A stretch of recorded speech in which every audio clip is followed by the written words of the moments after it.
শরীরটা মোটেও ভালো নেই, তাই যা পেরেছি তাই রান্না করেছি। তবে অবশ্য যখন আমি ভেন্ডি রান্না করি সবথেকে ভেন্ডির এই রান্নাটাই আমার পছন্দ। খুব একটা ভেন্ডি খেতে ভালোবাসি না, কিন্তু এই রান্নাটা করলে ভাত দিয়ে আমি ভেন্ডি খাই। তার জন্য ভেন্ডি ভালো করে ধুয়ে নিয়েছি, তারপরে দুদিকের মাথা কেটে নিয়েছি। যেগুলো বড় ভেন্ডি মাঝখান দিয়ে কেটে নিয়েছি। সবাই জানে এই রান্নাটা, তাও মনে হলো যে শরীর খারাপের মধ্যে যখন রান্নাটা করলাম আপনাদের সঙ্গে শেয়ার করি। মিক্সির জার নিয়ে নিয়েছি, জারের মধ্যে 2 চামচ কালো সর্ষে, 2 চামচ সাদা সর্ষে দিয়ে দেবো। সাদা সর্ষে দেওয়ার পর দিয়ে দেবো স্বাদ অনুযায়ী লবণ। স্বাদ অনুযায়ী না, অল্প লবণ দিচ্ছি, পরে আবার লবণটা দেব। এবার অল্প জল দিয়ে মশলাটা বেটে নিচ্ছি। কি রান্না করেছি দেখে হয়তো বুঝতেই পাচ্ছেন, খুবই কমন রান্না। মশলাটা বাটা হয়ে গেছে, এবার কড়াই সর্ষের তেল গরম করে নেব।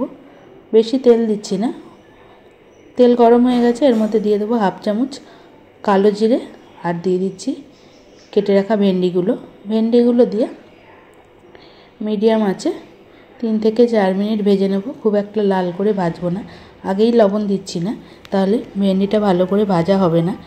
3 থেকে 4 মিনিট মিডিয়াম আঁচে ভেজে নিচ্ছি। এবার এর মধ্যে দিয়ে দেবো 1/2 চামচ হলুদ গুঁড়ো, আর দিয়ে দেবো সামান্য পরিমাণ লবণ। যেহেতু মশলা বাটার সময় লবণটা দিয়েছিলাম, দিয়ে খুব ভালো করে মিশিয়ে নিচ্ছি।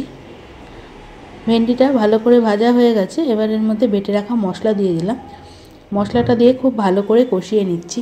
মশলাটার মধ্যে আমি সামান্য পরিমাণ জলও দিয়ে দিয়েছিলাম, যাতে সর্ষে তেলের মধ্যে পড়ার সাথে সাথে তেতো না হয়। আর অবশ্য লবণও দিয়েছি সর্ষে বাটার সময়। এবার মিডিয়াম আছে কিছুক্ষণ মতো রান্না করছি। দিয়ে দিলাম 2 আস্ত কাঁচা লঙ্কা, আর মিক্সির জার ধোয়া জল সামান্য পরিমাণ।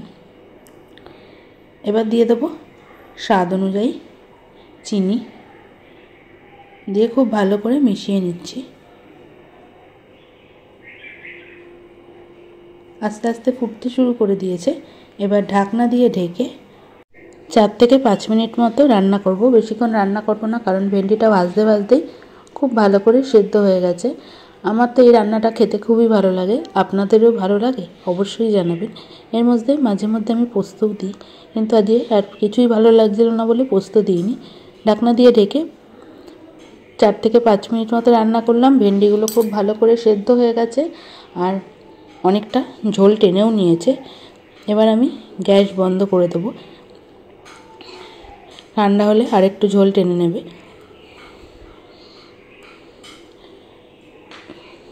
তাহলে তৈরি হয়ে গেল খুব সাধারণ রান্না, খেতে কিন্তু অসাধারণ লাগে, ভেন্ডির ঝাল। আশা করছি রেসিপিটা ভালো লাগলো। দেখা হবে অন্য কোনো নতুন রান্না নিয়ে। আজকের রান্নাটা অবশ্য নতুন না। তাহলে কেমন লাগলো সেটা জানাতে ভুলবেন না।